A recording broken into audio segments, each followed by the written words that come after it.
Few commanders during World War II captured the public imagination like Erwin Rommel, known as the daring and charismatic Desert Fox.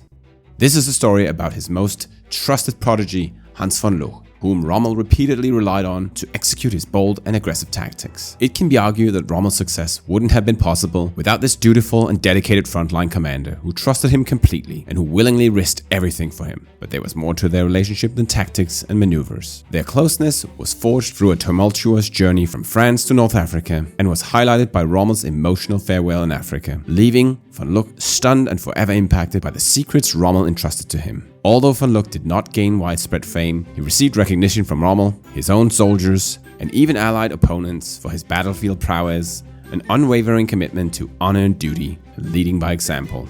The journey of von Luch was truly breathtaking. Born on July 15, 1911 in Flensburg, von Luch's early life was marked by tragedy when he lost his humorous and beloved father Otto to the Spanish flu at the age of 7. Despite this loss, von Luch was determined to honor his family's legacy of military service. At the age of 17, Hans had aspirations of becoming an officer cadet for the army. However, his military career almost came to an early end when his headmaster informed him that he would have to sit out his high school exams after being caught smoking a cigarette in school uniform. With uncertainty looming over his future, Hans approached the headmaster, questioning whether one cigarette's indiscretion should determine the course of his military aspirations. Remarkably, the headmaster responded sympathetically, showcasing Hans' early ability to effectively communicate with authority figures, a skill that undoubtedly contributed to his success in advancing his career. Upon joining the Reichswehr in 1929, von Luch was excited to have been accepted into the prestigious cavalry. Then disaster struck, when he received an early transfer order and von Luch was devastated. Slowly, however, his outlook shifted when he realized that his new posting to the 1st Motorized Battalion positioned him at the vanguard of military innovation. This battalion was slated to become the foundation of the emerging Panzer Force, signaling the future direction of warfare. Here they initially trained with dummy armor mounted to private cars until the Nazis fully completed their defiance of the Versailles Treaty that banned Germany from using tanks in the military. Von Luch benefited from early exposure to a course instructed by then-Captain Erwin Rommel, whose innovative tactics and charismatic leadership left a lasting impression on him. At age 42, Rommel cut a strong and firm figure. He drew from his decorated experiences in the First World War, possessed immense ambition, and was at the pinnacle of his intellectual prowess. Von Luch and his fellow students regarded him as a mentor, hanging on every word as he captivated them with his charisma and profound insights. Rommel's teachings, particularly his emphasis on coordinated infantry tactics and the importance of superior covering fire to facilitate decisive maneuvers, became foundational principles for his disciples. However, amidst their admiration for Rommel, the young soldiers failed to recognize the gathering storm.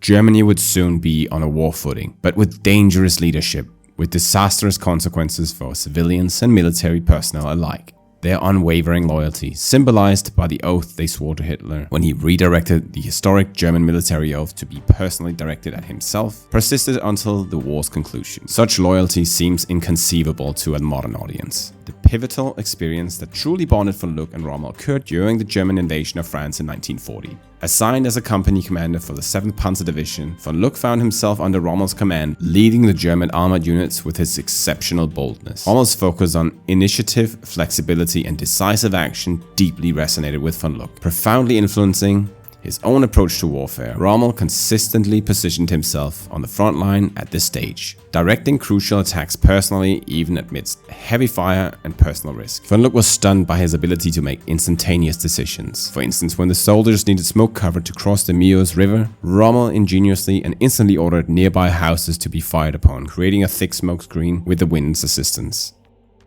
Amidst the chaos of the French campaign, Rommel made a bold decision to defy Hitler's order and continue an advance that had otherwise been halted, a defiance that would not be his last. Rommel, sensing the urgency of the situation, opted not to bother explaining his actions to Hitler and the general staff, instead pressing forward against the retreating French and the British forces. In a tragic moment, witnessed by Rommel and von Luch together, Rommel's trusted regimental reconnaissance commander, Major Erdmann, was killed by enemy artillery. Without hesitation, Rommel entrusted von Luch with command, a move that astonished von Luch, given his relative youth and inexperience compared to his peers. Rommel's confidence in him was evident when he assured von Luck to focus only on the path ahead, while he would cover the flanks if needed. On May the 31st, the French surrendered around Lille, and the British initiated Operation Dynamo for the retreat and evacuation through Dunkirk. Von Luck, perplexed by the decision to let the British escape, observed as the French attempt to fortify a new defensive line south of the River Somme, granting the German soldiers a brief respite. Meanwhile, on June the 2nd, Rommel received personally by Hitler the very first Knight's Cross of the Iron Cross of the war, awarded to a divisional commander. This solidified his reputation as one of Hitler's favored commanders. Rommel's swift and unorthodox maneuvers earned him fame in both France and Germany, with the 7th Panzer Division earning the nickname the Phantom Division among the French. In recognition of his contributions to Rommel's dynamic strategy, von Luck in turn was awarded the Iron Cross First Class, having also sustained a rather serious injury to his hand while leading on the front line.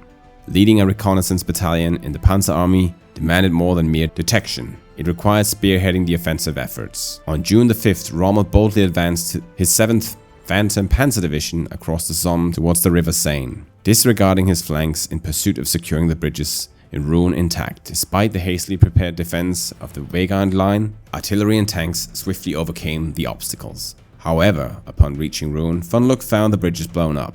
The Rommel then issued him with challenging orders, directing him to push north to the coast through a formidable anti-tank block to intercept retreating French and English forces. Von Luck, understanding Rommel's intolerance for contradiction, diligently sought to fulfill the orders despite being ill-equipped for the task.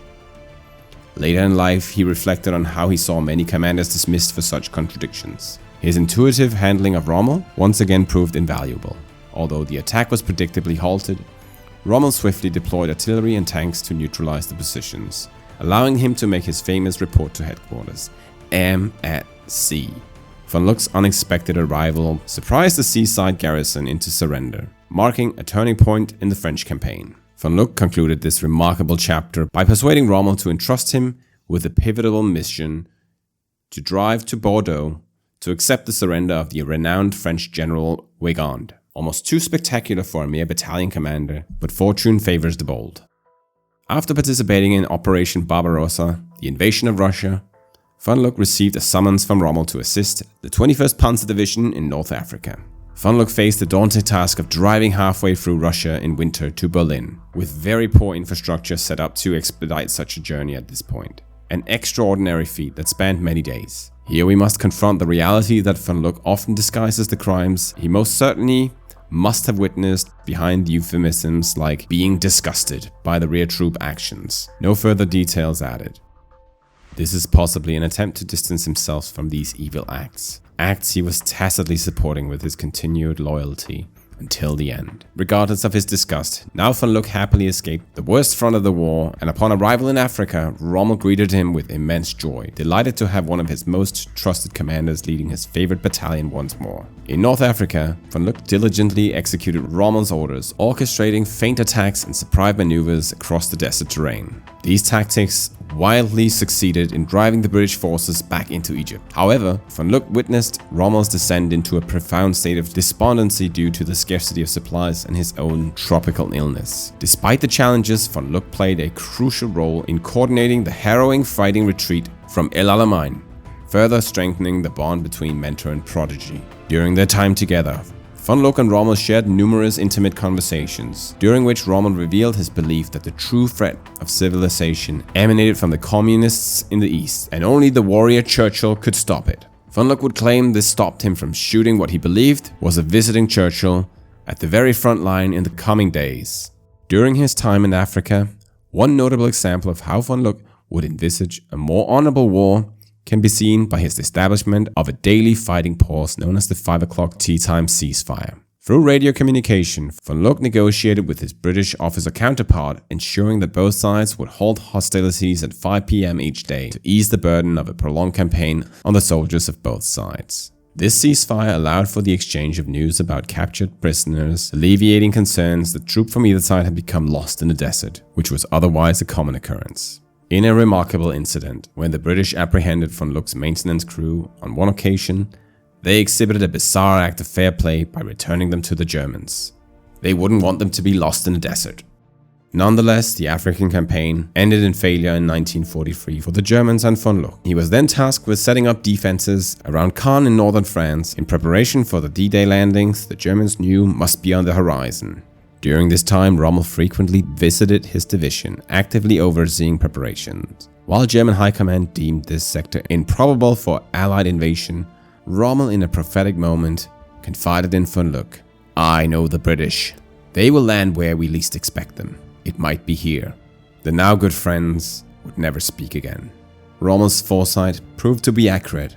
The Allies would land nearby and soon launched their assault and attempted breakthrough around Caen. Once again, von Luch led his battle group, named after himself, and coordinated a remarkable defense on the front line during Operation Goodwood. He forced fleeing Luftwaffe soldiers to deploy 88mm guns at gunpoint, effectively helping halt the largest concentration of Allied armor that would ever be seen in the war. Despite the British belief that their overwhelming firepower would prevail, they were shocked to find little progress against Rommel and von Luch's well-prepared defense in depth. In accordance with German military doctrine, von Luch orchestrated a rather successful counterattack, resulting in the destruction of many Allied tanks and finally earning him the prestigious Knight's Cross. Later in life, he was sought after by both the British and Swedish military to impart his expertise in yearly lectures to officer cadets on exactly this type of defensive strategy in depth. Controversially, however, historian Ian Daglish has since then argued that the account of von Luch's rather self-congratulatory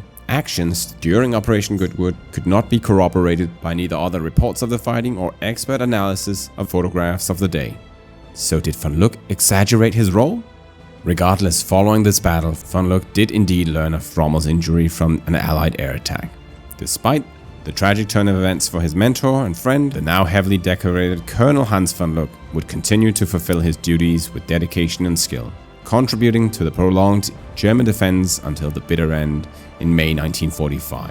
After the conclusion of World War II, von Luch found himself as a prisoner of war in Soviet Russia, grappling with the enormity of the events he had witnessed and his own improbable survival. Despite his internment, he cleverly utilized his leadership skills to organize his fellow German captives in constructing homes for Russian prison guards, receiving payment in turn to help sustain himself. Enduring many years in captivity, he eventually returned to Germany with a forced sense of humility, embarking on a new chapter of life as an unassuming hotel receptionist. In a disorganized Germany, he couldn't connect with anyone. However, as time passed, society around him would gradually recognize his identity, allowing him to reconnect with fellow veterans. Together, they commemorated their shared survival amidst a conflict that tragically claimed the lives of most of their friends and comrades, as well as millions across the globe.